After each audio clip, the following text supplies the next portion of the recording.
Hi, I'm Joy Engel. I'm the Assistant Superintendent. I work at the board office, and I'm going to read Chapter 14, Home is Wherever Your Family Is.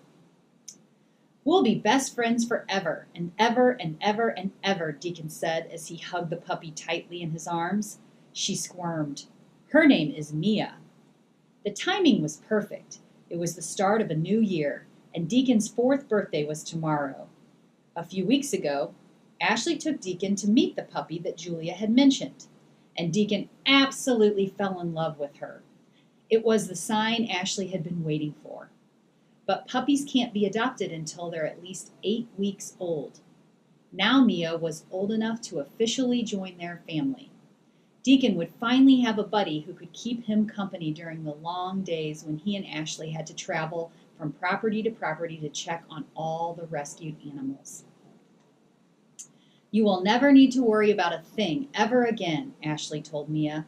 We will love you and care for you every day you are here on this earth. Ashley knew Deacon felt the same way. She was so proud of him. He was concerned when animals were suffering, and he wanted to help, even though he was so young. Compassion will always be the easiest and one of the most valuable things we can teach our children, Ashley thought. And it literally costs nothing. Deacon had so much love to give, and that warmed her heart. She had given her son a gift much more than a new puppy. Compassion was a gift that kept on giving. The next day, she wrote a special birthday post on social media. She wanted all her supporters to know what an amazing kid Deacon was. He is compassionate, polite, funny, respectful, loving, and so very smart. He amazes me every day with his huge, beautiful heart, she wrote. He has helped to welcome so many rescued animals into our sanctuary. He helps them feel comfortable, loved, and safe here. He shows them unconditional love regardless of what they look like or where they come from. He inspires me to keep fighting for a better world for him. I know for a fact that I wouldn't be half the woman I am today without this beautiful soul. You will do amazing things in this lifetime, my little superhero. I love you so much, buddy. Pumpkin's third surgery was finally about to move forward, but the plans were changing. The metal plate that was inserted into Pumpkin's first leg had started bothering her. The veterinarians could tell she was uncomfortable and that her leg was giving her trouble. After some x-rays, the veterinarians found some good news. The plate had helped the bones fuse together permanently, so they could remove the plate and her leg would be strong on its own. Pumpkin didn't need metal plates anymore. During the third surgery, the plate that was inserted during her first surgery was removed from her leg. The veterinarians were curious to see what would happen next. They knew the leg had healed, but they wanted to be sure everything was 100% okay before they removed the metal from the other two legs. Meanwhile, Ashley was nervous about Pumpkin's rising veterinary bills. They were approaching $40,000 quickly, and Ashley had to keep asking her supporters for donations. She was sure some people thought she was insane. They probably thought that kind of money could be spent in other ways, like on a new property. When Ashley had originally asked her supporters to donate toward a potential new location, she spoke her true feelings. I have been very hesitant to post a fundraiser for this purpose, not for any specific reason really, other than I hate to ask for more help. You all do so much to help the animals here endlessly, as do we. You all do so much to help the animals here endlessly, as do we. Would she be able to raise tens of thousands of dollars for Pumpkin, on top of the tens of thousands more dollars for a new location? She recalled one commenter who said, "All success stories start with a dream. Dream big." Well, she had that part down. Her vision was potentially too big, especially because of Julia's latest idea. Julia proposed a unique solution to Ashley's problem. It turned out that Julia's sanctuary was also looking to expand. Since her property bordered on the back of the old dairy farm that was for sale, she thought that she and Ashley could buy it together. That way, the cost would be lower for Ashley, and Julia could build a new pig farm, a new horse barn. And Julia could build a new pig barn, a new horse barn, and maybe even the volunteer center she wanted so badly.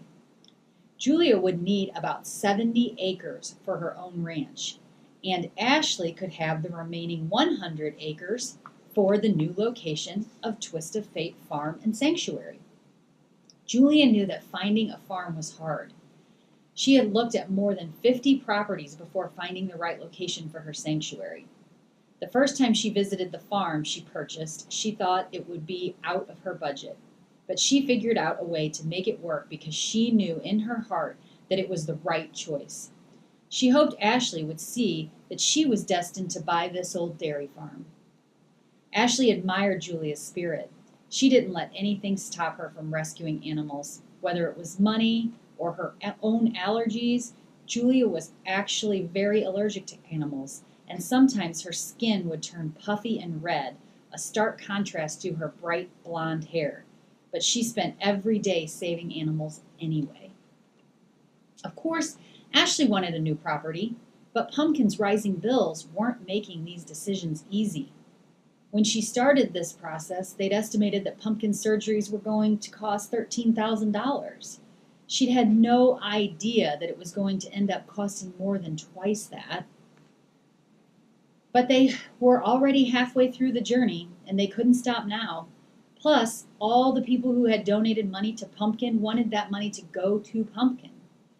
It made them happy to know their money was saving a horse's life.